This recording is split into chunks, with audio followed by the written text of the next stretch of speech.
Assalamualaikum warahmatullahi wabarakatuh. Perkenalkan, kami dari kelompok 3 akan mempresentasikan mengenai prinsip dan teori dasar pedoman praktik kehumasan sebagai tugas manajemen humas yang diampu oleh Ibu Marisa Puspitasari, MSI.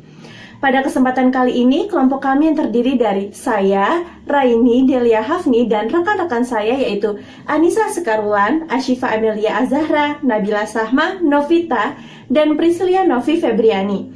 Dan pada kesempatan kali ini, saya akan mengawalinya dengan membahas mengenai bab 1, yaitu elemen-elemen kehumasan. Public relation adalah manajemen komunikasi antara sebuah organisasi dan publiknya. Definisi public relation yang dikemukakan oleh James E. Gurnick dan Ted Hunt tersebut mengandung beberapa komponen, yaitu manajemen, komunikasi, organisasi, dan juga publik. Selain itu, kita akan membahas mengenai adanya model-model public relation. Pertama, model publisitas atau agen pers. Tujuannya untuk propaganda. Sifat komunikasinya yaitu satu arah dan kebenaran tidak esensial. Yang kedua, ada model informasi publik, di mana tujuannya untuk menyebarkan informasi. Sifat komunikasinya yaitu satu arah dan kebenaran itu sangat penting. Yang ketiga, yaitu model asimetris dua arah dengan tujuan persuasi ilmiah. Nah, sifat komunikasinya ini yaitu dua arah dan pengaruh tidak seimbang. Yang keempat, sebagai yang terakhir, yaitu model simetris dua arah. Tujuannya tentunya untuk pengertian bersama, dan sifat komunikasinya yaitu dua arah dan pengaruhnya itu seimbang. Adapun studi kasus jurnal yang saya ambil yaitu berjudul Manajemen Public Relation dalam Membangun Citra dan Konsentrasi Keperguruan Tinggi Keagamaan Islam Swasta. Studi pada Sekolah Tinggi Agama Islam Syaikhana Muhammad Khalil Bangkalan. Dalam kasus jurnal tersebut telah memuat atau mengikuti elemen-elemen kehumasan dengan adanya manajemen, komunikasi, organisasi, dan publik untuk membuat strategi PR-nya. Selain itu, dengan melakukan berbagai model PR, mereka juga melakukan berbagai kegiatan model-model PR. Seperti contoh nyatanya yaitu adanya kegiatan pembuatan press release, kegiatan pengabdian kepada masyarakat, dan juga penyebaran poster. Sekian pemaparan dari saya. Untuk selanjutnya, anggota kelompok kami yaitu Nabila Sahma akan memaparkan materi mengenai proses manajemen PR. Terima kasih Raini atas penjelasan sebelumnya. Sekarang saya, Nabila Sahma, akan memberikan penjelasan mengenai beberapa elemen yang dibutuhkan untuk menjalankan proses manajemen humas. Beberapa elemen yang dibutuhkan diantaranya adalah sumber daya manusia yang dibutuhkan untuk menjalankan proses dari manajemen humas itu sendiri. Lalu ada peralatan, sarana dan prasarana yang dibutuhkan, ada metode yang akan digunakan, lalu anggaran yang akan digunakan, serta publik yang menjadi sasaran dari kegiatan manajemen humas itu sendiri.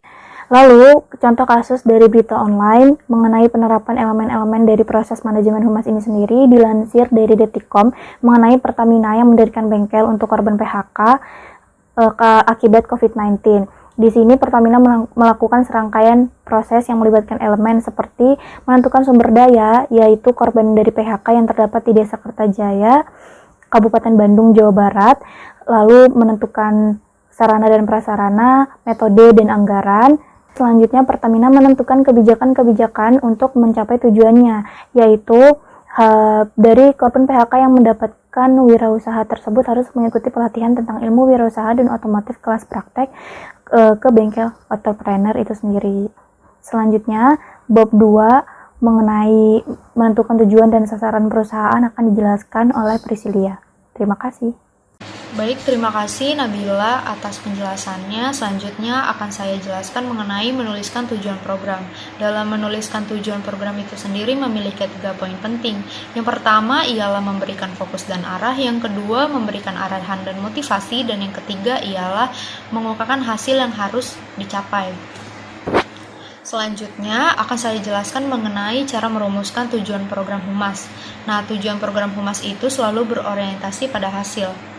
Nah, ada 3 tingkatan hasil yang menjadi tujuan program humas. Yang pertama ialah hasil berupa pengetahuan, yang kedua adalah hasil berupa kecenderungan, dan yang ketiga ialah hasil berupa tingkah laku. Dalam tujuan program itu sendiri, di sini memiliki tingkat teknik menulis. Yaitu yang pertama adalah mulai dengan kata untuk menjelaskan arah kepada hasil yang ingin dicapai. Yang kedua ialah harus dijelaskan secara spesifik. Dan yang ketiga ialah sebutkan besaran perubahan yang ingin dicapai atau ingin dipertahankan. Lalu yang terakhir ialah tentukan kapan target akan dicapai. Dari penjelasan yang tadi saya jelaskan, di sini ada contoh kasusnya juga, yaitu dalam berita online program CSR Daihatsu perluas program edukasi penyu untuk masyarakat Indonesia. Baik, penjelasan selanjutnya akan dijelaskan oleh Novita. Baik, terima kasih Priscilia. Saya Novita akan membawakan materi mengenai sasaran perusahaan. Prinsip Keynes pengidentifikasi ada 8 halayak utama dari perusahaan, yaitu yang pertama masyarakat luas, calon pegawai atau anggota, pemasok, masyarakat keuangan, distributor, konsumen, dan pemimpin pendapat umum.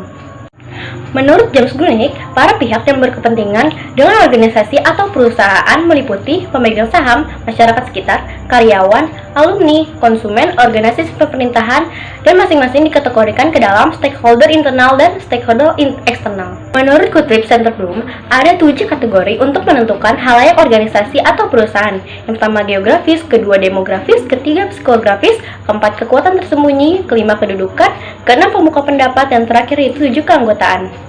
Kasus yang saya ambil yaitu dari berita berjudul Aku Baca dan Upaya Memperkuat Gerakan Literasi Nusantara.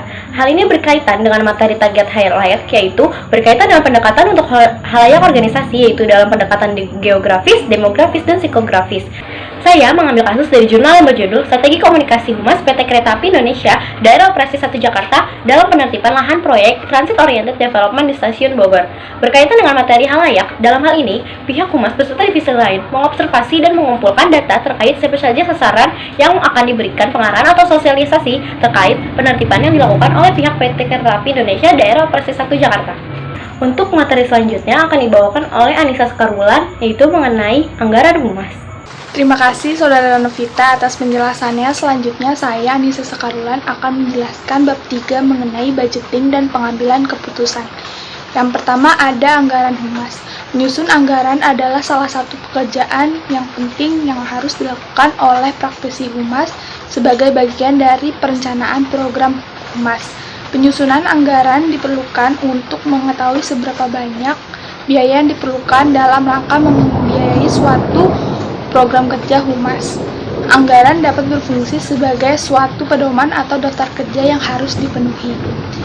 Besar kecilnya anggaran humas ditentukan oleh 4 faktor, yaitu yang pertama adalah keuntungan keseluruhan atau dana yang tersedia bagi perusahaan, yang kedua adalah kebutuhan persaingan, yang ketiga adalah tugas atau tujuan yang ditetapkan perusahaan, dan yang terakhir adalah sisa anggaran setelah dikurangi pengeluaran. Selanjutnya saya akan menjelaskan mengenai rencana anggaran. Perencanaan dan penganggaran merupakan proses yang terintegrasi sehingga output dari perencanaan merupakan penganggaran.